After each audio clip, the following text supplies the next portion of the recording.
જો હેલ્મેટ ભૂલી ગયા ઘરે તો દંડાશો એ વાત હવે પાક્કી છે।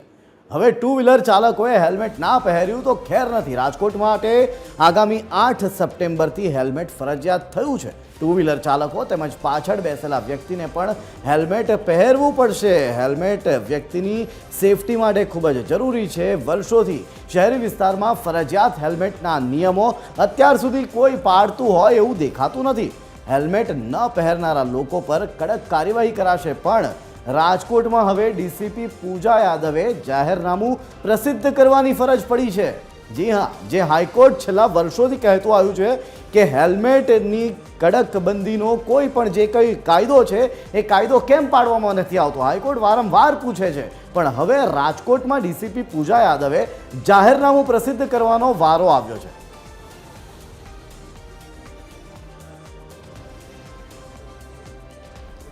તો હેલ્મેટ વ્યક્તિની સેફટી માટે ખૂબ જ જરૂરી છે અને એ જરૂરી હોવાના માટે જ રાજકોટમાં ફરજ પડી છે જાહેરનામું પ્રસિદ્ધ કરવા માટે। ત્યારે આ મામલે આપણી સાથે વિસ્તારથી આપણે વાત કરીશું અને ખરેખર શહેરોમાં શું છે પરિસ્થિતિ એ જાણવાનો પ્રયત્ન કરીશું। મારી સાથે અમદાવાદથી જોડાઈ ગયા છે મૌલિક, તો સુરતથી જોડાયા છે દિવ્યેશ અને વડોદરાથી જોડાયા છે અમિત। ત્રણેય મેટ્રો સિટી છે અને એ સિટીમાં હાલની શું છે પરિસ્થિતિ એ આપણે જાણવાનો પ્રયત્ન આજે કરીશું। શરૂઆત કરીશું અમદાવાદથી। મૌલિક પાસે સૌથી પહેલાં જઈશું। મૌલિક, જણાવશો કે આપ હાલ ક્યાં ઊભા છો અને ખરેખર આજે હેલ્મેટ ફરજિયાતની જે વાતો છે જે વર્ષોથી કરવામાં આવે છે, રાજકોટમાં ફરજ પડી છે, હાલ અમદાવાદમાં શું છે પરિસ્થિતિ? મૌલિક, જો અનેક રીતે હાઈકોર્ટે પણ ટકોર કરી છે, ત્યારે હેલ્મેટની કયા પ્રકારની સ્થિતિ છે અને સાથે સાથે લોકો સિગ્નલ ભંગ કઈ રીતે કરી રહ્યા છે આ દ્રશ્યો છે તે બતાવે છે। બીજી તરફ 4 રસ્તા તરફના દ્રશ્યો છે તે બતાવીશ કે તમને આ સ્ક્રીનમાં અનેક લોકો છે તે હેલ્મેટ વગર છે તે જોવા મળશે। જે રીતે સ્ક્રીન છે તેમાં તમને હેલ્મેટ વગરના લોકો છે તે જોવા મળશે। એટલે 4 રસ્તાઓ પર આ રીતે જે રીતે જોઈ શકાય છે કે અનેક લોકો છે તે હેલ્મેટ વગર જતા જોવા મળે છે અને સાથે સાથે જે ટ્રાફિક સિગ્નલનો ભંગ હોય છે તે ભંગ કરતા પણ જોવા મળે છે। આ ગોતા ખાતેના 4 રસ્તાના દ્રશ્યો છે કે ત્યાં તમે જુઓ કે કઈ રીતે આ વાહન ચાલકો છે તે હેલ્મેટ વગર જોવા મળી રહ્યા છે। ખાસ કરીને ટુ વ્હીલર ઉપર મહિલાઓ હોય કે યંગ લોકો હોય તેઓ અત્યારે હેલ્મેટનો ઉપયોગ નથી કરતા। જો કે મહત્ત્વની વાત છે કે અનેકવાર હાઈકોર્ટે પણ ટકોર કરી છે। હાઈકોર્ટે પણ કહ્યું છે કે તેઓ અનેકવાર લોકો માટે હેલ્મેટ અંગે સૂચનો કર્યા છે, તેમ છતાં હેલ્મેટ અંગે લોકો જાગૃત નથી। એટલે તેમને પોતાની સેફટી માટે હેલ્મેટ છે તે પહેરવા જોઈએ। બીજી તરફ પણ જોઈ શકો છો કે આ ગોતા 4 રસ્તાના દ્રશ્યો છે કે જ્યાં મહિલાઓ હોય કે પુરુષ તમામ લોકો હેલ્મેટ વગર હાઈકોર્ટના કડક સૂચન અને પોલીસની તમામ કાર્યવાહીની વચ્ચે આ રીતે અમદાવાદ શહેરમાં હેલ્મેટના નિયમોનું પાલન નથી થતું તેવું જોવા મળી રહ્યું છે। એટલે આ પ્રકારની સ્થિતિ અમદાવાદમાં છે। વાહન ચાલકો છે, કેટલાક વાહન ચાલકો સાથે આપણે વાત કરવાનો પ્રયાસ છે તે પણ કરીશું કે તેમનું શું કહેવું છે। ખાસ હેલ્મેટ નથી પહેરતા, જે રીતે જોઈ શકો છો એમને હેલ્મેટ નહોતું પહેર્યું, અત્યારે જોઈને હેલ્મેટ કેમ નથી પહેર્યું? પહેરવું જરૂરી છે સેફટી માટે? હા, કેમ નથી પહેર્યું? હવે પહેરશો?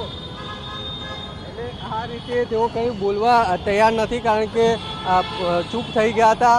આ વ્યક્તિ છે તેમને પણ હેલ્મેટ નહોતું પહેર્યું। તમે હેલ્મેટ નહોતું પહેર્યું, પોલીસને જોઈને હેલ્મેટ પહેર્યું। હેલ્મેટ પહેરવું જરૂરી છે કે નહીં? જરૂરી છે। તો કેમ નહોતું પહેર્યું? પહેરી લીધું સાહેબ, અત્યારે કાઢ્યું હતું। હા, કાઢ્યું હતું, એ ઉભા ત્યારે અહીંયા ઉભા ત્યારે કાઢ્યું હતું। હા, તો હવે પહેર રાખશો? પહેરી લીધું। એટલે આ રીતે લોકો છે તે કહી રહ્યા છે કે અલગ અલગ બહાના છે તે બતાવી રહ્યા છે અને બહાના હેઠળ હેલ્મેટ નથી પહેરતા તેવું તેઓ કહી રહ્યા છે। એટલે આ પ્રકારની સ્થિતિ અમદાવાદ શહેર છે તેમાં જોવા મળી રહી છે। જે કાકા છે તે પણ હેલ્મેટ વગર દેખાઈ રહ્યા છે, તેમને પણ આપણે પૂછવાનો પ્રયાસ છે તે કરીશું કે તેમનું શું કહેવું છે। જે રીતે કાકા છે, કાકા હેલ્મેટ કેમ નથી પહેર્યું? સાહેબ હમણાં હાલ જ આવ્યો બહાર, હા, હાલ જ આવ્યો બહારથી, એટલે સેફટી માટે હેલ્મેટ જરૂરી છે ને? હા, જરૂરી જરૂરી। સ્વીકારી રહ્યા છે કે હેલ્મેટ જી. નથી પહેર્યું, પરંતુ તેઓ બહાના છે તે શહેરીજનો બતાવતા જોવા મળે છે. જય, અને આ પ્રકારની સ્થિતિ છે તે અમદાવાદ શહેરમાં જોવા મળી રહી છે કે હાઈકોર્ટના કડક સૂચન અને પોલીસની કાર્યવાહીની વચ્ચે હજુ પણ શહેરમાં જી, લોકો જી. છે તે બેદરકાર હેલ્મેટ બાબતે જોવા છે તે મળી રહ્યા છે. જી જય. જી મૌલિક, આપ જોડાયેલા રહેજો. આપણે સીધા જઈશું અમદાવાદથી વડોદરા અમિત પાસે. અમિત, જણાવશો કે વડોદરાની અંદર આ હેલ્મેટનું પાલન થાય છે, પહેરે છે લોકો, નથી પહેરતા, શું પરિસ્થિતિ છે વડોદરામાં? અમિત. જો જે લોકો અકસ્માતોને લઈને ખૂબ સિરિયસ છે તેવા લોકો જ માત્ર હેલ્મેટ પહેરે છે અને આ હકીકત છે.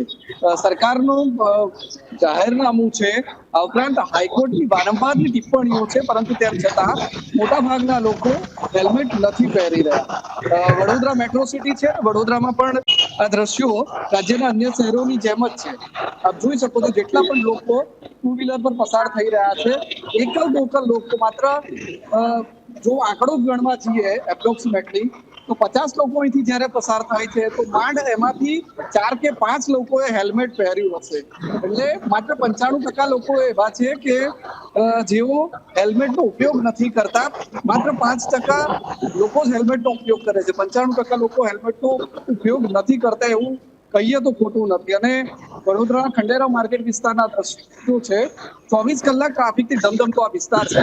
બિઝીએસ્ટ એરિયા છે, one of the busiest area Vadodara, કે જ્યાં 24 કલાક વાહનોની અવરજવર રહે છે અને ટ્રાફિક સિગ્નલ પણ છે. એટલે જ્યાં પણ જે પણ ટુ વ્હીલર ચાલકો ઉભા રહે છે તેમાં પણ આપ જોઈ શકો છો કે મોટા ભાગના લોકો હેલ્મેટ પહેરવાનું ટાળી રહ્યા છે.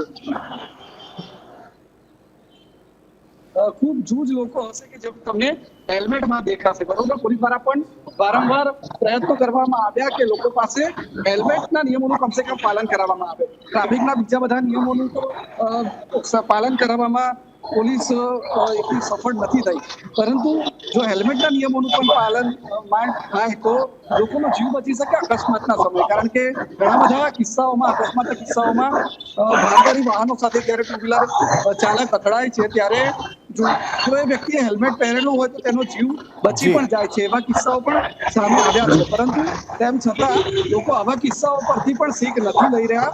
અને જી. વડોદરામાં પણ એ જ દ્રશ્યો જે રાજ્યના અન્ય ભાગોમાં જોવા પણ મળી રહ્યા છે. મોટા ભાગના લોકો હેલ્મેટ પહેરવાનું ટાળી જી, રહ્યા છે. એટલે કે અમિત, આપ પણ જોડાયેલા રહેજો. આપણે વડોદરાથી સીધા જઈશું સુરત, કારણ કે અમદાવાદ અને વડોદરામાં આપણે જોઈ લીધું શું પરિસ્થિતિ છે કે હજી પણ 90 થી 95% લોકો હેલ્મેટ પહેરવાનું ટાળી રહ્યા છે. એ નથી સમજતા કે આ હેલ્મેટ તેઓની જ સેફટી માટે છે. જોઈશું સુરતમાં શું પરિસ્થિતિ. સુરતથી આપણી સાથે દિવ્યેશ જોડાઈ રહ્યા છે. દિવ્યેશ, સુરતમાં હાલ શું લોકો હેલ્મેટ પહેરી રહ્યા છે? કારણ કે રાજકોટની જે પરિસ્થિતિનું નિર્માણ થયું છે, રાજકોટમાં અલગથી જાહેરનામું પ્રસિદ્ધ કરવાનો વારો આવ્યો છે. દિવ્યેશ.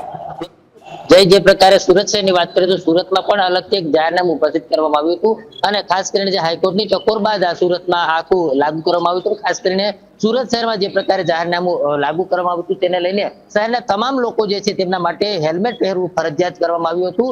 એટલે એકંદરે અત્યારે સુરત શહેરની વાત કરીએ તો સુરત શહેરમાં મહત્વપૂર્ણ મોટા ભાગે તમામ લોકો જે છે હેલ્મેટનો કાયદાનું જે ચુસ્ત પાલન છે તે કરતા જોવા મળી રહ્યા છે અને તમામ લોકો છે તે હેલ્મેટ પહેરતા થયા છે. ખાસ કરીને શહેરભરના મોટા ભાગના લોકો જે છે તે હેલ્મેટ પહેરતા થયા છે. અને ખાસ કરીને આ સમગ્ર મામલે ટ્રાફિક પોલીસ દ્વારા પણ ક્યાંય ને ક્યાંય કડક અમલીકરણ કરવા માટે થઈને દંડાત્મક કાર્યવાહી પણ કરવામાં આવી હતી. તેને લઈને અત્યારે જોઈ શકાય છે કે તમામ લોકો જે છે સુરતના આ તમામ લોકો છે તે અત્યારે હેલ્મેટ પહેરતા થયા છે. અને એકંદરે ખાસ કરીને જો વાત કરવામાં આવે તો હેલ્મેટ જ્યારથી પહેરતા થયા છે ત્યારે બાદ આ પ્રકારે ક્યાંય ને ક્યાંય અકસ્માતોમાં પણ ખૂબ જ મૃત્યુઆંકનો ઘટાડો થયો છે. અને જે પ્રકારે કહી શકાય કે આ સમગ્ર મામલે અત્યારે પણ જે પ્રકારે આ ચુસ્ત કાયદો બનાવવામાં આવ્યો છે તેનું પાલન પણ લોકો કરતા જોવા મળી રહ્યા છે. અને એકંદરે અત્યારે તમામ લોકો જે છે આ જાહેર રોડ પર આ તમામ લોકો છે તે હેલ્મેટ પહેરીને જતા થયા છે. એટલે એકંદરે જે પ્રકારે કહી શકાય કે જે રૂટ છે, આખા તમામ શહેરના રૂટ છે, આ તમામ રૂટો પર આ પ્રકારે હેલ્મેટ ફરજિયાત થયું છે. ને તેને જ લઈને હેલ્મેટ જે છે તે પહેરતા અધિકારી તેમની સાથે વાત કરી. સાહેબ, જે પ્રકારે હેલ્મેટનો કાયદો આપણા સુરતમાં અમલી કરવામાં આવ્યો છે, કઈ રીતનું આપણા સુરતનું અત્યારે હાલની પરિસ્થિતિને કેટલા અકસ્માતોના બનાવ ઘટે? જ્યારથી અમદાવાદ પોલીસ કમિશનર તરીકે ગેહલોત સાહેબ આવે છે તેઓએ એક સૂચન કરેલ સિગ્નલોનું પાલન કરવું તેમજ હેલ્મેટ પહેરવા માટે બહુ એમને નિર્ણય તટસ્થ લીધેલ અને અત્યારે લગભગ 55-57% લોકો હેલ્મેટ પહેરતા થઈ ગયેલા છે. જે 3-4% બાકી છે એમને અમે હેલ્મેટ પહેરાવી દઈએ છીએ. તો કે ખાસ કરીને અલગ અલગ અવેરનેસના જે કાર્યક્રમો કરવામાં આવે છે તેના થકી હજુ પણ પોલીસ જે છે તે હજુ પણ આ પ્રકાર અહીંયા રોડ પર જોવા મળતી હોય છે અને હજુ પણ જે હેલ્મેટ ન પહેરતા હોય તેવા તમામ લોકો સામે ક્યાંય ને ક્યાંય દંડાત્મક કાર્યવાહી જે છે તે કરવામાં આવતી હોય છે. સૌપ્રથમ જે પ્રકારે આખી એક મુહિમ ચલાવવામાં આવી હતી કે જે કરીને હેલ્મેટ જે ન પહેરતા હોય તેવા તમામ લોકો જે છે આ તમામ લોકોને ક્યાંય તો હેલ્મેટ આપવામાં આવ્યા હતા પોલીસ તરફથી અથવા તો ફૂલ આપવામાં આવ્યા હતા. આ પ્રકારે અવેરનેસના કાર્યક્રમો કરી અને આ પ્રકારની જાગૃતિ ફેલાવવામાં આવી છે અને શહેરના 96% જેટલા લોકો છે તે હેલ્મેટ પહેરતા થયા છે. જી આભાર દિવ્યેશ, આભાર મૌલિક અને આભાર અમિત, આપ ત્રણેય જોડાયા બદલ. તો આપણે જોયું એ રીતે કે મેટ્રો શહેરોમાં શું પરિસ્થિતિ છે હાલ. મેટ્રો શહેરોમાં હાલ કોઈ પણ હેલ્મેટ પહેરી નથી રહ્યું. નિયમો જે બન્યા છે એ લોકો માટે બન્યા છે, પણ લોકો એ હેલ્મેટ પહેરવા તૈયાર નથી. તો ગુજરાતમાં જે પ્રકારની હાલની પરિસ્થિતિ છે, હાઈકોર્ટની વારંવારની ટકોર બાદ હવે એ ફરજ પડી રહી છે જે તે જિલ્લાના, જે તે વિસ્તારના, જે તે શહેરના આરટીઓ કમિશનર અથવા તો પોલીસ કમિશનરની એ ફરજ પડી રહી છે કે તેઓએ અલગથી જાહેરનામું બહાર પાડવું પડી રહ્યું છે.